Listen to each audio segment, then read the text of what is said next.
Hello students, welcome to chapter number 2, Structure of Atom. In this chapter, we are at the last stage of electronic configuration, जिसके 3 different पहलू होते हैं. पहला step है quantum numbers समझना, दूसरा step है shapes and types of orbital, and the third step is laws of electric configuration. So electronic configuration, उसके laws हम पढ़ने वाले हैं. इन दोनों सेकंड और थर्ड स्टेप के बीच में एक न्यूक्लियर इफेक्ट और इफेक्टिव पॉजिटिव चार्ज का टॉपिक है जो कि 12th में डिटेल में आएगा. अभी उसकी जरूरत बिल्कुल नहीं है, लेकिन वो हम देखेंगे जैसे ही laws of electronic configuration complete हो जाए तो उस टॉपिक पर भी हम फोकस करेंगे. ओके गाइस, सो आज का हमारा थर्ड स्टेप है इलेक्ट्रॉनिक कॉन्फ़िगरेशन में laws of electronic configuration. Okay, laws of electronic configuration, उसमें कुछ बेसिक फंडा आपके क्लियर होने चाहिए, उस पर मैं फोकस करूंगा. 1 मिनट. ओके, चलो कुछ बातें आपको पता होनी चाहिए जिस पर हम फोकस करेंगे. सबसे पहला स्टेप है बच्चों, how many types of S orbital, मतलब कितनी उसकी सब शेल होती है. S orbital has only one type itself. Okay, then after p orbital having 3 types. कौन कौन सी? px, py, pz. d orbital having 5 types: dxy, dyz, dzx, dx square minus y square, dz square. और f orbital की 7 types होती है जो हम जानते हैं. बराबर.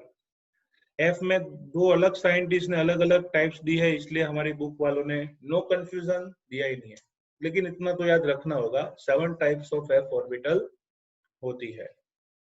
सेकंड थिंग, और s हो तो L इज इक्वल टू क्या आएगा? 0. P के लिए 1, D के लिए 2 और F के लिए 3. सो L इज इक्वल टू 0, 1, 2, 3. तो ऑर्बिटल्स आएंगी बच्चों S, P, D and F. इसके साथ साथ मैं बता दूं आपको, तो P ऑर्बिटल जो है उसकी 3 टाइप्स होती है: Px orbital, Py orbital, Pz. D की याद करो तो dxy, dyz, dxz 3 आ गई. फिर dx square minus Y square and dz square. तो ऐसी ऑर्बिटल f की भी 7 डिफरेंट होती है. ऐसी ऑर्बिटल्स जिनकी एनर्जी सेम हो, शेप ऑलमोस्ट सेम हो, ऐसी ऑर्बिटल्स को बच्चों डीजनरेट ऑर्बिटल्स कहा जाता है और डीजनरेटेड ऑर्बिटल्स भी कहते हैं. Okay, energy is same, shape is also same, so it is known as degenerate orbital. ठीक है. ओके, चलो इसके साथ साथ आपको और एक चीज याद रखनी है कि द लोवेस्ट एनर्जी ऑर्बिट और orbital, it is known as ground state of any elemental atom. Okay, lowest energy level को बोलते हैं ग्राउंड स्टेट, और हायर एनर्जी लेवल को बोलते हैं बच्चों एक्साइटेड स्टेट. ओके, उसे एक्साइटेड स्टेट कहते हैं. अंडरस्टूड.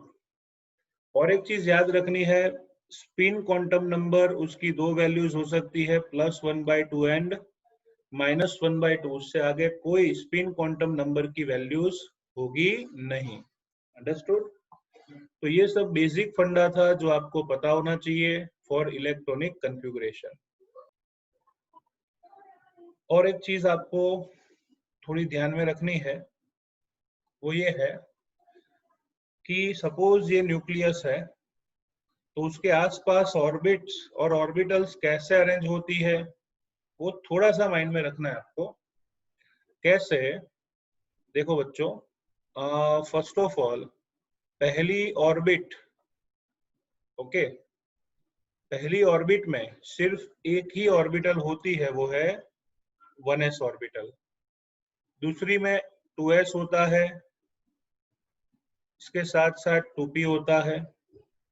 फिर थर्ड ऑर्बिट में 3s orbital, 3p orbital and 3d orbital. Fourth में आएगा बच्चों 4s orbital, 4p orbital, 4d orbital और 4f ऑर्बिटल। ओके। जनरली जो ऑर्बिटल नजदीक है, लोअर डिस्टेंस पे है, उसकी एनर्जी कम होगी क्योंकि अट्रैक्शन ज्यादा है, और हायर डिस्टेंस है तो एनर्जी ज्यादा क्योंकि अट्रैक्शन कम है।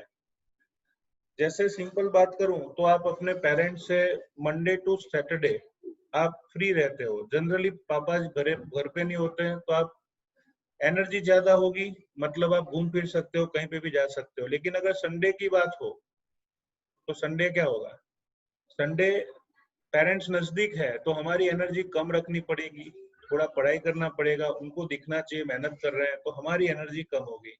ये जनरल रूल है, distance less energy less, distance is more energy is more. Okay. तो ये जैसे जैसे दूर जाओगे वैसे एनर्जी क्या होगी, इंक्रीज, लेकिन इसी ऑर्डर में इंक्रीज नहीं होगी, वो हम आगे पढ़ेंगे। तो बच्चों आज का मेन टॉपिक था laws of electronic configuration, laws of electronic configuration. Okay, laws of electronic configuration. तो बच्चों लॉज ऑफ इलेक्ट्रॉनिक कॉन्फ़िगरेशन में सबसे पहला लॉ है, फर्स्ट लॉ, आउफबाउ प्रिंसिपल। नाम बहुत खतरनाक है, आउफबाउ प्रिंसिपल। आउफबाउ प्रिंसिपल, आपको लगेगा कि साइंटिस्ट का नाम कितना खतरनाक है, लेकिन आपको बता दूं आउफबाउ was not a scientist, it is only one general German word. Okay, so actually Aufbau, that is a German word, that is a German word, और उसका मीनिंग होता है बिल्डिंग अप। इंग्लिश में मीनिंग है उसका building up. Okay, so Aufbau is a German word and the meaning of this word is building up. Okay, तो हम इस चैप्टर के रेफरेंस से देखें तो उसका मीनिंग ऐसा निकलेगा, the building up of the building up of orbitals, building up of orbitals means the filling up of orbital with electron, the filling up of orbital, filling up of orbitals with electron, electron से orbitals को भरना। Okay, the building up of orbitals का मतलब है fill up the electron, fill up the orbital by the electrons. तो ये है Aufbau का प्रॉपर मीनिंग। याद रखो, Aufbau is not a name of scientist, it is only a German word, जिसका मीनिंग होता है to build up the orbitals by electron. Now what is the law of Aufbau? आउफबाउ law क्या है, principal क्या है?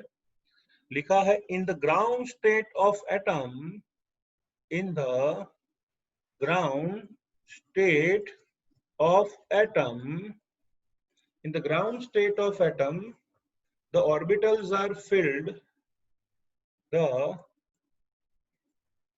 orbitals are filled, okay, the orbitals are filled in order of their increasing energies, in their increasing energies। बहुत simple सा rule है, in ground state of atom the orbitals are filled in order of their increasing energies. उनकी increasing energy में electrons को fill किया जाता है।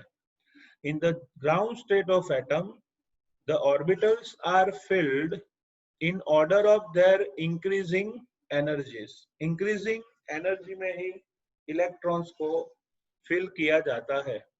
अगर ऐसा नहीं लिखना है, दूसरे वर्ड में लिखना है तो भी लिख सकते हैं, बहुत सिंपल। देखो, electron enters in lower energy level first. Lower energy level first. Okay. Electron enters in lower energy level first or lower energy orbital first. Okay. After completion of it. After completion of it, enters into higher energy orbital. Higher energy orbital. Okay. Electron enters in lower energy level first. After completion of it, it enters into higher energy orbital. Electron सबसे पहले lower energy की orbital में जाएगा और फिर ही वो higher energy की orbital में जाता है। उसको एक्सप्रेस करने के लिए बच्चों आउफ बाउ पिरामिड दिया जाता है। इस पिरामिड का नेम है आउफ बाउ पिरामिड। ओके, पिरामिड याद आया? मैंने तो छेली बार देखा था वो सॉन्ग में, सूरज हुआ मत्थम चांद जलने लगा, तो बस वही है आउफ बाउ पिरामिड। तो स्टूडेंट्स, पिरामिड कैसे बनाना है वो हम धीरे धीरे आगे बढ़ेंगे। See here, first of all यहाँ पे लिखना है पीरियड। ओके, पीरियोडिक टेबल का पीरियड। यहाँ पे आएंगे टोटल 8 नंबर्स, 1 2 3 4 5 6 7 एंड 8। ओके, तो पहले आप लिख लो पीरियड। चलो फिर आगे बढ़ते हैं बच्चों। Now we will write orbitals. So आपको पता है फर्स्ट ऑर्बिट में सिर्फ एक ही ऑर्बिटल होती है, वो है 1s ऑर्बिटल। फिर सेकंड में आएगा 2s, फिर 3s, 4s, 5s, 6s, 7s and 8s। 1 to 8 हो गया। चलो, आपको पता है कि भी फर्स्ट ऑर्बिट में सिर्फ s ऑर्बिटल होती है, p d f नहीं होता है। सेकंड ऑर्बिट में आएगा बच्चों 2p, then after 3p, 4p, 5p, 6p and 7p, यहाँ तक की रखेंगे। इन शॉर्ट 1s के बाजू में 1p और 8s के बाजू में 8p नहीं लिखना है। याद रखो, ये हाथ मुझे दे दे ठाकुर, ये दोनों निकाल देने का। Okay, now d orbital starts from third orbit, तो इसलिए लिखेंगे यहाँ पे 3d, फिर 4d, 5d, 6d। ये हाथ मुझे दे दे ठाकुर, मतलब 2p और 7p के बगल में 3d, 2d और 7d नहीं लिखना है। वापिस ये हाथ मुझे दे दे ठाकुर, तो आएगा बच्चों 4f एंड 5f। तो देखो ये पिरामिड जैसा बना, ऐसे इधर से सोचना है, ऐसे ऐसे ऐसे, इसलिए उसे क्या कहेंगे, आउफ बाउ पिरामिड। अच्छा, आउफ बाउ पिरामिड ड्रॉ करके आपको पता क्या चला? आपको पता चला कि एनर्जी लेवल क्या होता है। हमें क्या करना है, यहाँ से लेफ्ट साइड कॉर्नर से स्टार्ट करके ऊपर से नीचे राइट साइड कॉर्नर तक जाना है, बराबर। तो ऐसे आपको सॉल्व करना होगा। तो मैं सिंपली टेक्स्ट बुक से थोड़ी अच्छी मेथड से शो कर रहा हूँ। यहाँ से एरो लगाना स्टार्ट कर दो। ओके, यहाँ से एरो लगाना स्टार्ट कर दो। उनकी तरह हमें स्नेक नहीं बनाना है, मैं सिंपल मेथड से जाऊंगा। देखो 1s ऑर्बिटल, वहां पे आपने तीर लगाया, ओके, फिर 2s ऑर्बिटल, वहां पे आपने तीर लगाया, फिर आएगा 2p और 3s ऑर्बिटल, ऐसे बस तीर लगाते रहना है। फिर 3p 4s आएगा, फिर आएगा 3d 4p 5s। आप ऐसे ड्रॉ करोगे तो चलेगा नहीं, दौड़ेगा इंडिया। राइट साइड से तीर लगाना है, ओके, और लेफ्ट साइड डाउन तक जाना है।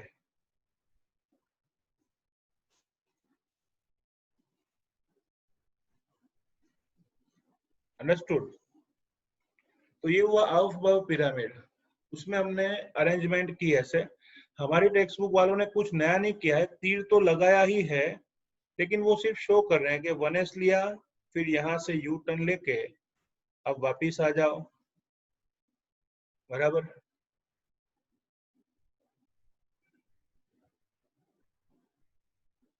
तो वो बोल रहे हैं कि कुछ ऐसे वापिस आ जाओ, और वहां से वापिस यहाँ से 2s। लेकिन मेरा ऐसा मानना है कि आप ऐसा ड्रॉ नहीं करोगे तो भी चलेगा, दौड़ेगा, उड़ेगा। आपको सिंपली ऐसे एरोज लगाने हैं। तो multi electron multi electron atom के लिए डिफरेंट ऑर्बिटल, उसका एनर्जी लेवल अगर लिखना हो, तो अगर उसका एनर्जी लेवल लिखना है तो शुरू कर देते हैं यहाँ से 1s, फिर आएगा less than 2s, is less than 2p, is less than 3s, is less than 3p, is less than 4s, is less than 3d, is less than 4p, is less than 5s, is less than 5s, is less than 5s, is less than 4d, is less than 5p, is less than 6s, is less than 4f, is less than 5d, is less than 6p, is less than 7s, less than 5f, less than 6d, less than 7p, less than 8s। तो ये multi electron atom के लिए energy level diagram ऐसे out बाउ pyramid से हम derive कर सकते हैं। सो मल्टी इलेक्ट्रॉन एटम के लिए एनर्जी लेवल ये होगा, ठीक है। लेकिन आपको क्वेश्चन ये होता है, सर कहाँ से आया था वो, मतलब ये एनर्जी लेवल आया कहाँ से? तो बच्चों, एनर्जी लेवल के लिए दो मेन फैक्टर्स काम करते हैं। पहला फैक्टर है effective nuclear charge, effective nuclear charge, okay, और दूसरा होता है शील्डिंग इफेक्ट, ओके। इन दोनों का इफेक्ट अप्लाई करें तो आपको पता चलता है कि एनर्जी लेवल ऐसा क्यों है, बराबर। तो two factors are responsible for energy level of orbital, effective nuclear positive charge, जिसको लिखते हैं Z इफेक्टिव, और शील्डिंग इफेक्ट, या फिर उसको स्क्रीनिंग इफेक्ट भी कहा जाता है, जिसके बारे में ज्यादा डिटेल में 12th में आता है, लेकिन इस चैप्टर के लास्ट लेक्चर में मैं आपको समझाने वाला हूँ। तो मल्टी इलेक्ट्रॉन एटम के लिए ये रट्टा नहीं मारना है, आपको ऐसे ही याद रख लेना है ड्रॉ करके, what is the energy level of different orbital, okay, in multi electron atom. फिर भी प्रश्न तो ये होता होगा ना, सर कहाँ से आया था वो, तो ये कहाँ से आया बच्चों, उसके लिए दो सेंटेंस याद रखना है कि कोई भी ऑर्बिटल, उसकी रिलेटिव एनर्जी फाइंड करनी हो, कोई भी ऑर्बिटल उसकी रिलेटिव एनर्जी फाइंड करनी हो, तो बच्चों पहला रूल है कि जिसकी n+l वैल्यू ज्यादा उसकी एनर्जी ज्यादा, जिस ऑर्बिटल की n+l वैल्यू ज्यादा उसकी एनर्जी ज्यादा। और अगर दूसरा स्टेप, अगर n+l वैल्यू सेम है, n+l वैल्यू सेम है, तो जिसी प्रिंसिपल क्वांटम नंबर ज्यादा उसकी एनर्जी ज्यादा। ये पूरा पिरामिड इन दोनों रूल्स पर टिका हुआ है, बराबर, कि अगर n+l वैल्यू ज्यादा होगी जिस ऑर्बिटल की, उसकी एनर्जी ज्यादा, और जिस ऑर्बिटल की n+l वैल्यू सेम है तो n वैल्यू ज्यादा, उसकी एनर्जी कैसी होगी? ज्यादा। इसलिए बोलता था क्वांटम नंबर्स अच्छी तरह से तैयार कर लो, अभी भी थोड़ी बाकी है तो एक बार पहले देख लो फिर आगे बढ़ना, बराबर। वैसे तो कॉन्फिडेंस है क्वांटम नंबर या ऑर्बिटल का शेप हो आपको अच्छी तरह से आता ही होगा। तो चलो मैं यहाँ पे रिलेटिव एनर्जी लेवल्स की बात करता हूँ। Relative energy level, okay. यहाँ पे लिखेंगे बच्चों हम ऑर्बिटल। आपको बता दूं स्टूडेंट्स, हम आगे लिखे हैं 1s ऑर्बिटल, फिर 2s ऑर्बिटल, फिर 2p ऑर्बिटल, फिर 3s ऑर्बिटल, फिर 3p ऑर्बिटल, फिर 4s ऑर्बिटल। ओके, मैंने जो आगे ऑर्डर लिखा था वही लिखा है। फिर आएगा 3d orbital and 4p orbital. तो स्टूडेंट्स आप समझ सकते हो ये है ऑर्डर ऑफ आउटबाउ पिरामिड। आउटबाउ पिरामिड का ही ये ऑर्डर मैंने लिखा है। अच्छा, एक साइड मैंने लिखा है ऑर्बिटल, ओके, उसके बगल में और एक कॉलम हम लेते हैं प्रिंसिपल क्वांटम नंबर, उसके बगल में कॉलम लेते हैं एंगुलर मोमेंटम क्वांटम नंबर, उसके बगल में हम लेंगे value of n plus L, दोनों का टोटल, और उसकी बगल में आएगा बच्चों एनर्जी, मतलब जहां पे कॉन्ट्रास्ट होगा उसकी हम चर्चा करेंगे। तो चलो, सबका प्रिंसिपल क्वांटम नंबर कैसे फाइंड करते हैं मैंने समझाया हुआ है। 1s लिखा है तो फर्स्ट ऑर्बिट 2s में, सेकंड ऑर्बिट 3s में, 2p में सेकंड ऑर्बिट, 3s में थर्ड ऑर्बिट, 3p में थर्ड ऑर्बिट, 4s में फोर्थ ऑर्बिट, 3d में थर्ड ऑर्बिट, 4p में fourth orbit. Okay, so this is different types of orbit. Number जो है उसको n बोलते हैं। फिर आप जानते हो s ऑर्बिटल में L0 होता है, s में L0, p में आएगा बच्चों 1, s में वापस 0, 3p में आएगा 1, 4s में आएगा 0, d में 2 होता है, p में 1 होता है। याद है ना, 0 1 2 3। Okay, orbital s p d and f। तो चलो n प्लस एन वैल्यू को फोकस करें। 1s ऑर्बिटल में 1 plus 0 1, 2 plus 0 2, 2 plus 1 3, 3 plus 0 3, 3 plus 1 4, 4 plus 0 4, 3 plus 2 5, 4 plus 1 5। तो जिसकी n प्लस एल वैल्यू ज्यादा उसकी एनर्जी ज्यादा, n प्लस एल वैल्यू कम उसकी एनर्जी कम। तो सबसे कम एनर्जी किसकी होगी? Which has the lowest energy, किसकी एनर्जी सबसे कम होगी? 1s की, क्योंकि n प्लस एल 1 है तो लोएस्ट आएगा 1s, इसलिए हम लिखते हैं बच्चों यहाँ पे 1s सबसे कम। फिर n प्लस एल 2 है तो उसकी एनर्जी ज्यादा, तो 1s और 2s उसमें ऑर्डर क्या आएगा? 1s की एनर्जी कम, 2s की ज्यादा। अब लोचा क्या है? लोचा है 2p और 3s में। 2p और 3s दोनों ऑर्बिटल में बच्चों n प्लस एल वैल्यू कैसी आती है? सेम। 2p और 3s में n plus L value same है। रूल याद करा दूं कि अगर n plus L value same है तो जिसकी n वैल्यू ज्यादा उसकी एनर्जी ज्यादा। तो चलो, इन दोनों की n plus L value same है, लेकिन n वैल्यू देखो तो 2p में n इज इक्वल टू क्या है? 2, और 3s में n इज इक्वल टू क्या है? 3। 2p में 2, 3s में 3। समझ रहे हो ना? किसकी n वैल्यू ज्यादा है? 3s की, तो लिखेंगे 3s having more energy than 2p orbital. समझ में आ रहा होगा? अगर n plus L value same है तो फिकर नहीं, जिसकी n वैल्यू ज्यादा उसकी एनर्जी ज्यादा। देखो दूसरा कपल भी आ रहा है फ्री में। कौन सी ऑर्बिटल है? 3p and 4s। फोकस, हाँ, 3 लिखा है तो n वैल्यू 3 होगी। p ऑर्बिटल में l वैल्यू 1 होगी तो 3 प्लस 1 क्या हुआ? 4 हुआ ना। s ऑर्बिटल में l0, 4 प्लस 0 4 हुआ। तो n प्लस l दोनों कैसे हैं? सेम। लेकिन किसकी n वैल्यू ज्यादा है?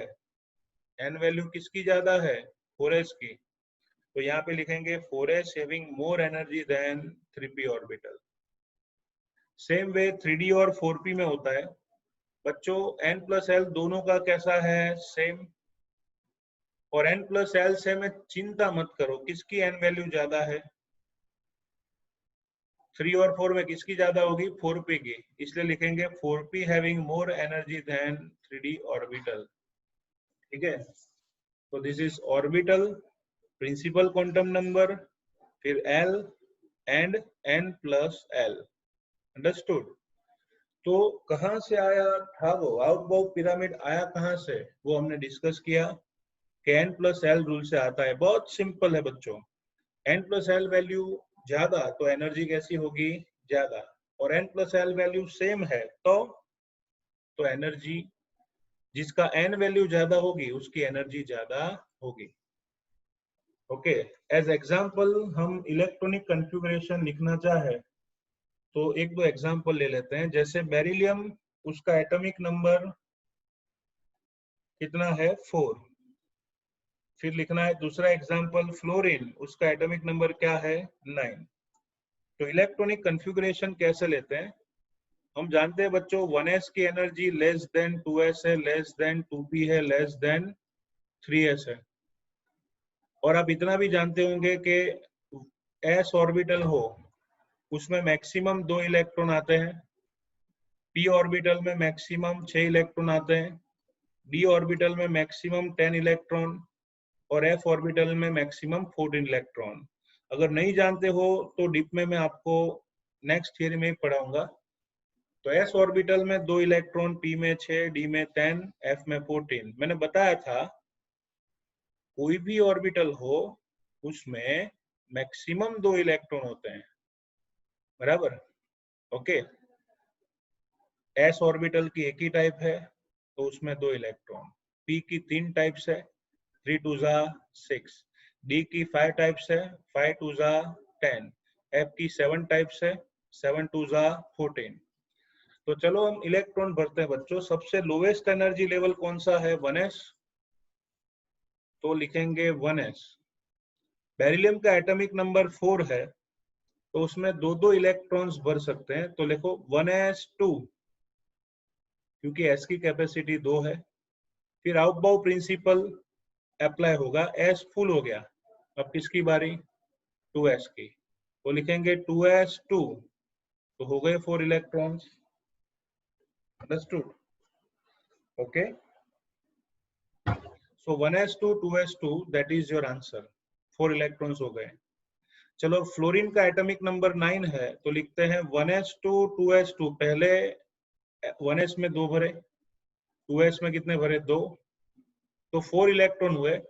अभी 5 बाकी है तो नेक्स्ट ऑर्बिटल 2p है, p में मैक्सिमम कितने इलेक्ट्रॉन होते हैं बच्चों, 6, बराबर ना। तो 4 तो हो गए, 2p लिख दो, उसमें 5 ऐड कर दो तो हो गया ना 9। तो 1s2 2s2 2p 5, 5 + 2 7 + 2 9, this is आउटबाउ principal. इतना याद रखो, electron enters into lower energy orbital first, after completion of it electron enter into higher energy orbital. Okay, इसे आउटबाउ रूल कहते हैं। Now second law, okay, second law को कहते हैं Pauli's exclusion principle. पावली लईने होतो Pauli's exclusion principle. Okay, Pauli का एक्सक्लूजन प्रिंसिपल। बच्चों सबसे पहली बात यह है, do have to remember what is the meaning of exclusion. Include करना मतलब ऐड करना, एक्सक्लूड करना मतलब निकल बाहर, इलेक्ट्रॉन को एंटर होने देना नहीं है। तो पाउलीज एक्सक्लूजन प्रिंसिपल का मतलब है we are stopping electron to enter into orbital, that is meaning of Pauli's exclusion principle. Okay, actually Australian scientist Pauli था, पाउली जो है वो ऑस्ट्रेलियन साइंटिस्ट था, उन्होंने इलेक्ट्रॉनिक कॉन्फ़िगरेशन के लिए ये एक्सक्लूजन प्रिंसिपल दिया था। So what is the principal of Pauli, तो हम लिख सकते हैं no two electron, no two electron in an atom, कोई एक एटम के, कोई भी दो इलेक्ट्रॉन के atom have the same set of four quantum numbers. Four quantum numbers. Simple है. No two electron in an atom have the same set of four quantum number. एक ही atom के कोई भी दो इलेक्ट्रॉन के चारों क्वांटम नंबर कभी भी सेम नहीं हो सकते. No two electron in an atom have the same set of four quantum numbers. Understood? No two electron, किसी भी एक एटम के कोई भी दो इलेक्ट्रॉन के चारों क्वांटम नंबर सेम नहीं हो सकते. अगर इसी प्रिंसिपल को मैं दूसरे वर्ड में कहूं तो दूसरे वर्ड में हम उसको ऐसे भी लिख सकते हैं कि in any orbital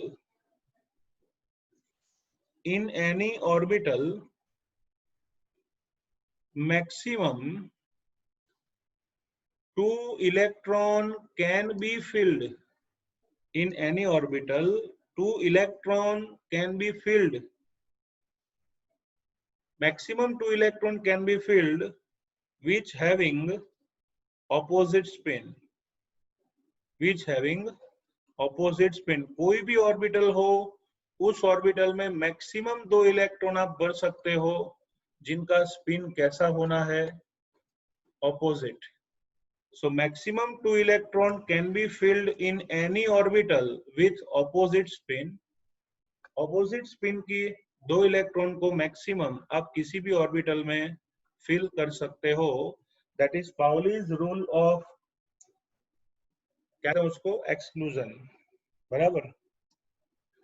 तो ये आया कहां से, मैं सिर्फ नॉलेज के लिए यहाँ पे एग्जाम्पल से समझा सकता हूँ. This is only for knowledge. Must remember. Don't write in your text book.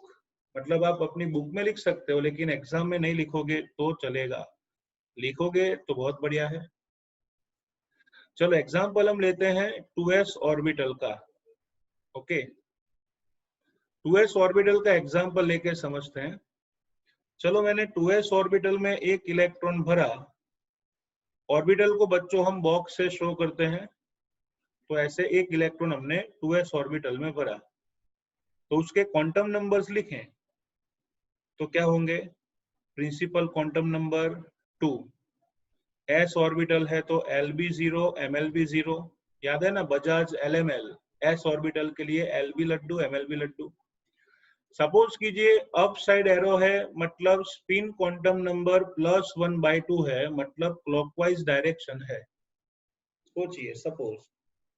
Okay, और इसी ऑर्बिटल में मैंने दूसरा इलेक्ट्रॉन भरा और वो दूसरा इलेक्ट्रॉन स्वाभाविक है ऑपोजिट नेचर का होगा. तो यहाँ पे मैं लिखूंगा बच्चों n = 2, L = 0, ML 0. क्यों? क्योंकि ऑर्बिटल कौन सी है, 2s ऑर्बिटल. n = 2. अच्छा, s ऑर्बिटल के लिए L0 ML 0. तो तीन क्वांटम नंबर यहाँ पे सेम हो गए, लेकिन इसका स्पिन एंटी क्लॉकवाइज डायरेक्शन में है. तो फोर्थ क्वांटम नंबर क्या आएगा, -1/2. और इसलिए कहा जाता है कभी भी कोई भी एटम के किसी भी दोनों इलेक्ट्रॉन के चारों क्वांटम नंबर सेम नहीं हो सकते. अगर मैं एक ही ऑर्बिटल के दो इलेक्ट्रॉन लूं तो भी मैक्सिमम तीन क्वांटम नंबर सेम हो सकते हैं क्योंकि सिंबल ऑफ ऑर्बिटल सेम होता है. बराबर. But fourth quantum number should be different. तो इसलिए लिखा है maximum 2 electrons can be filled. Okay, चलो कोई बोले नहीं सर मैं तो आंदोलन करूंगा, तीसरा इलेक्ट्रॉन तो मुझे भरना ही है. तो चलो ना तीसरा इलेक्ट्रॉन भर के देखते हैं. तो यहाँ तो 2 इलेक्ट्रॉन्स हैं ही, तीसरा अभी रहने देते हैं. चलो तीसरा इलेक्ट्रॉन अगर आपको फिल करना हो तो क्वांटम नंबर क्या होंगे, n = 2, फिर L = 0, ML = 0. तो फोर्थ क्वांटम नंबर में सिर्फ दो ही ऑप्शन है बच्चों, तीनों तो सेम हो गए। फोर्थ में दो ही ऑप्शन है, +1/2 होगा और -1/2। मतलब electron has spin motion in clockwise और एंटी क्लॉकवाइज, दो ही मोशन पॉसिबल है।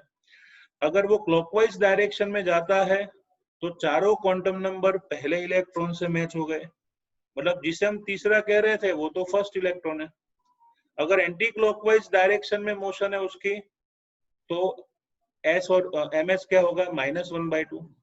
तो चारों क्वांटम नंबर दूसरे इलेक्ट्रॉन से मैच हो जाएंगे, मतलब जिसे हम तीसरा कह रहे हैं वो तो दूसरा है। और इसलिए कहा जाता है कि maximum 2 electrons can be filled in any orbital which having opposite spin. This is Pauli's exclusion principle. अब आप समझे होंगे एक्सक्लूजन वर्ड क्यों यूज किया है। एक्सक्लूजन का मतलब होता है नो एंट्री, मतलब तीसरे इलेक्ट्रॉन के लिए no entry. It is Pauli's exclusion rule. इसके साथ साथ इस रूल से आपको पता चलता है कि कौन सी ऑर्बिटल में मैक्सिमम कितने इलेक्ट्रॉन्स हम फिल कर सकते हैं। चलो यहाँ पे मैं एक्सप्लेन करता हूँ। यहाँ पे लिखेंगे ऑर्बिटल, यहाँ आएगा सब ऑर्बिटल, ओके। फिर यहाँ आएगा इलेक्ट्रॉन्स। एस ऑर्बिटल उसकी एक ही सब ऑर्बिटल है, तो 1 2 2 electron can be filled maximum. P orbital उसकी 3 टाइप्स होती है, तो 3 2 6, तो 6 इलेक्ट्रॉन्स आ सकते हैं। डी ऑर्बिटल उसकी कितनी टाइप्स है, 5, तो क्या होगा 5 2 10, maximum 10 electrons can be filled. And F orbital, तो यहाँ आएगा 7 type, so 7 2 14 electrons can be filled maximum. इसलिए मैक्सिमम कितने इलेक्ट्रॉन्स फिल कर सकते हैं बच्चों, मैक्सिमम एस में 2 इलेक्ट्रॉन, पी में 6 इलेक्ट्रॉन, डी में 10 इलेक्ट्रॉन और एफ में 40 इलेक्ट्रॉन। इसके साथ साथ आपको ऐसा भी कहा है कि अगर इन सभी की कैलकुलेशन करें तो पता चलता है कि कोई भी nth टाइप की ऑर्बिटल हो, ओके, कोई भी nth टाइप की ऑर्बिट हो, उसमें मैक्सिमम 2n² इलेक्ट्रॉन ऐड हो सकते हैं। 2n² electrons can be filled maximum in nth orbit, बराबर। ये इसी पर से कैलकुलेशन किया था कि फर्स्ट ऑर्बिट में मैक्सिमम 1² इंटू 2, मतलब 2 इलेक्ट्रॉन। सेकेंड ऑर्बिट है तो 2² 4 इंटू 2 8 इलेक्ट्रॉन आ सकते हैं। तो in nth orbit maximum 2n² electron can be filled. It is known as Pauli's exclusion principle. क्या कहेंगे, Pauli's exclusion principle, ठीक है। तो ये हुआ हमारा सेकंड प्रिंसिपल। चल आगे बढ़ते हैं बच्चों, प्रिंसिपल नंबर 3, जिसका नाम है Hund's rule of maximum spin multiplicity. Hund's rule for maximum spin multiplicity. Hund's rule for maximum spin multiplicity. Okay. Hund's rule of maximum spin multiplicity, बच्चों, this rule is applicable to degenerated orbital. Okay. ये rule degenerated orbital के लिए applicable होता है। What is degenerated orbital? The orbital which having same shape and same energy, these orbitals are known as degenerated orbital. जैसे p orbital की 3 types होती है, px, py, pz। d orbital की 5 types होती है, dxy, dyz, dxz, dx² minus y² and dz². So it is only applicable to degenerated orbital px, py, pz, and different 5 types of d orbital. Okay, rule बहुत simple सा है, पहले मैं आपको समझाऊंगा और फिर ही आपको उसका स्टेटमेंट याद रखना है. ओके, चलो मैं p ऑर्बिटल की बात करता हूं. p ऑर्बिटल, उसकी कितनी टाइप्स होती है बच्चों? 1 2 3. हर एक ऑर्बिटल को बॉक्स से शो करते हैं और जिन ऑर्बिटल की एनर्जी सेम हो उनके बॉक्सेस को एक साथ में ही लिखा जाता है. तो सपोज ये कोई p ऑर्बिटल है. ओके, अच्छा, इस p ऑर्बिटल में हमने 1 इलेक्ट्रॉन ऐड किया जिसको लिखा जाता है p1 और मैं उसको लिखूंगा बच्चों ऐसे, दिस इज p1, पहला इलेक्ट्रॉन गया. ओके, तो इलेक्ट्रॉन अगर पहला गया, उसका स्पिन क्लॉकवाइज डायरेक्शन में है ऐसा सोचो, तो इस कंडीशन में उसका टोटल स्पिन जिसे ms कहते हैं वो क्या होगा? +1/2.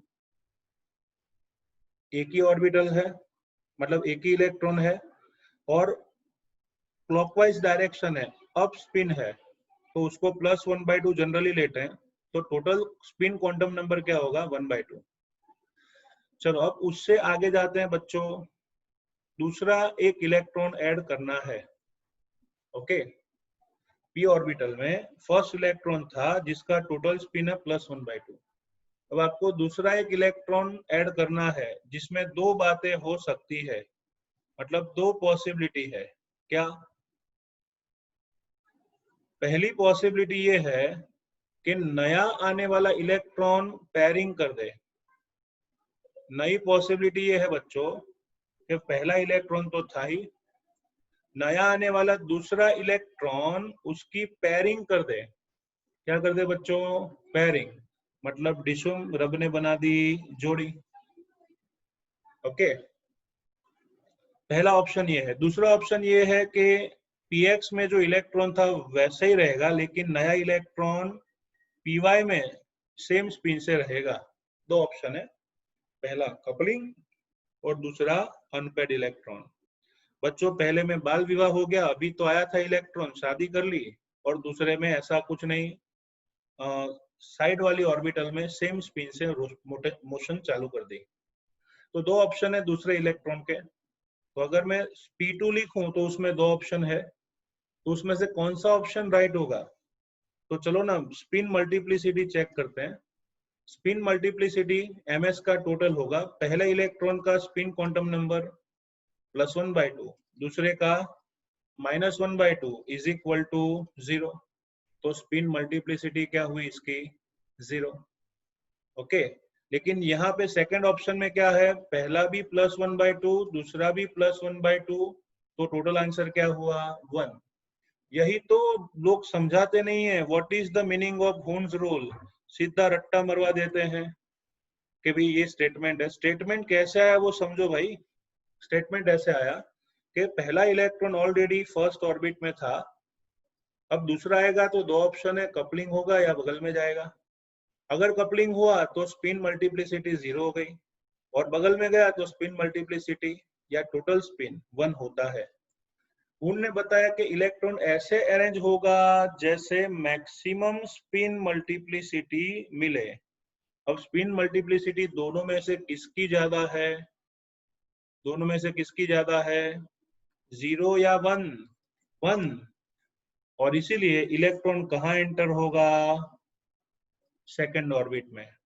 तो सेम एनर्जी वाली डी जनरेट ऑर्बिटल्स में इलेक्ट्रॉन जनरली अनपेड रहते हैं शुरू में, और जैसे ही हर एक सब सेल में एक एक इलेक्ट्रॉन आ जाए, फिर कपलिंग स्टार्ट होता है. This is called Hund's rule for maximum spin multiplicity. बराबर? अरे इतने में हम थोड़ी मानने वाले हैं. चलो आगे थोड़ा सोचते हैं. सपोज यहां तक तो आप पहुंच चुके हो p2 में, तो ये नहीं होगा. अब मैं p3 की बात कर रहा हूं. सपोज तीसरा इलेक्ट्रॉन ऐड करना है, हम यहां तक पहुंचे हैं, तो चलो p ऑर्बिटल की कितनी टाइप्स है? 1 2 3. यहाँ पे p ऑर्बिटल की कितनी टाइप्स है? 1 2 3. तो दो इलेक्ट्रॉन अनपेड है, ऑलरेडी है। अब तीसरा इलेक्ट्रॉन आएगा, उसमें भी दो पॉसिबिलिटी है बच्चों। पहली पॉसिबिलिटी ये है, फर्स्ट पॉसिबिलिटी, कि पहले वाले की शादी होगी मतलब पेयरिंग होगा, और दूसरी पॉसिबिलिटी है कि अनपेयर्ड रहेगा और सेम स्पिन होगा। तो अगर स्पिन मल्टीप्लिसिटी गिने तो फर्स्ट इलेक्ट्रॉन की क्या होगी, +1/2 क्लॉकवाइज, दूसरा उल्टा है -1/2, तीसरे का स्पिन +1/2, तो उड़ी उड़ी जाए आठाना रही जाए, मतलब 0.5 आएगा 1/2। दूसरा ऑप्शन है उसमें टोटल स्पिन गिने तो सबके सब क्लॉकवाइज डायरेक्शन में है, तो +1/2 +1/2 +1/2, तो 1.5 आएगा। तो इस ऑप्शन में भी लोएस्ट वैल्यू को इग्नोर करो, ज्यादा स्पिन मल्टीप्लिसिटी किसमें है, इस अरेंजमेंट में ना, और इसीलिए इलेक्ट्रॉन अनपेयर्ड रहेगा। समझ में आया? तो सिंपल लैंग्वेज में लिखे तो इन डीजनरेटेड ऑर्बिटल और इन orbital which having subshell, electron has a tendency to remain unpaired. After completion of half-filled orbital, electron will pair. Electron generally कोई भी सबशेल वाले ऑर्बिटल में अनपेयर्ड रहने को ट्राई करेगा। जब ऑर्बिटल आधी भर जाएगी तब उसका पेयरिंग स्टार्ट होता है। That is Hund's rule of maximum spin multiplicity. ये लॉज को समझिए, नाम कहां से आया, ओके, तो ही आपको सेंटेंस में पता चलेगा। तो रूल बहुत सिंपल सा है, okay. Pairing of electron in orbitals, pairing of electron in orbitals belonging to the same subshell, मतलब p ऑर्बिटल, d ऑर्बिटल और f orbital, does not take place, pairing होता नहीं है, क्यों, until each orbital belonging to each orbital belonging to the subshell got one electron, मतलब सबको एक एक इलेक्ट्रॉन नहीं मिल जाता तब तक पेयरिंग होगा नहीं। अगर आप इसको सिंपली लिखना चाहते हो तो ऐसा भी लिख सकते हो कि in same energy degenerated orbital, electron has a tendency to remain unpaired. When orbital becomes half filled, then electron pair with it. Okay, पूरी सबसेल हाफ भर जाए फिर ही पेयरिंग स्टार्ट होता है। अगर ये लिखना है तो भी कोई बात नहीं है। Pairing of electron in orbitals belonging to the same subshell PDF does not take place. Pairing होगा नहीं, कब तक, until each orbital belonging to the subshell got one electron, हर एक के पास एक एक इलेक्ट्रॉन नहीं आ जाता तब तक पेयरिंग होगा नहीं, ओके, तब तक पेयरिंग होगा नहीं। अंडरस्टूड? और आप जानते हो बच्चों के p ऑर्बिटल है उसकी 3 सबसेल होती है, d ऑर्बिटल की 5 सबसेल है और f ऑर्बिटल की 7 सबसेल होती है, ओके। तो उसमें कैसे इलेक्ट्रॉन्स भरे जाएंगे ध्यान से देखना। सपोज p ऑर्बिटल है तो उसकी 3 टाइप्स है और d ऑर्बिटल उसकी 5 टाइप्स होती है, 1 2 3 4 5। अंडरस्टूड?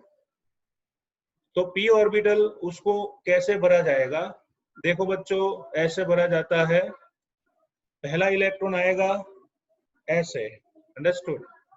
अब दूसरा इलेक्ट्रॉन भरना है तो याद रखो, नहीं नहीं अभी नहीं, थोड़ा करो इंतजार, मतलब सेकंड सबशेल में इलेक्ट्रॉन जाएगा सेम स्पिन से, फिर थर्ड इलेक्ट्रॉन, नहीं नहीं अभी नहीं, थोड़ा करो इंतजार। भाई इतना तो इंतजार करना पड़ेगा क्योंकि बाल विवाह मना है। तो 3 इलेक्ट्रॉन 1 1 करके भरेंगे। नाउ फोर्थ इलेक्ट्रॉन जो है आएगा तभी पेयरिंग पॉसिबल है। इसलिए पी ऑर्बिटल में पेयरिंग कौन करेगा? Fourth electron. ओके चलो, फिर डी ऑर्बिटल में इलेक्ट्रॉन भरो। फर्स्ट इलेक्ट्रॉन, फिर सेकंड, नहीं नहीं अभी नहीं, थोड़ा करो इंतजार।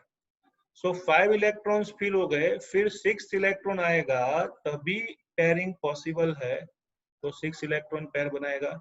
7 टाइप्स हो तो सातों ऑर्बिटल भर जाए एक एक से, फिर 8 इलेक्ट्रॉन आएगा तभी पेयरिंग पॉसिबल होती है। Understood? So this is Hund's rule of maximum spin multiplicity.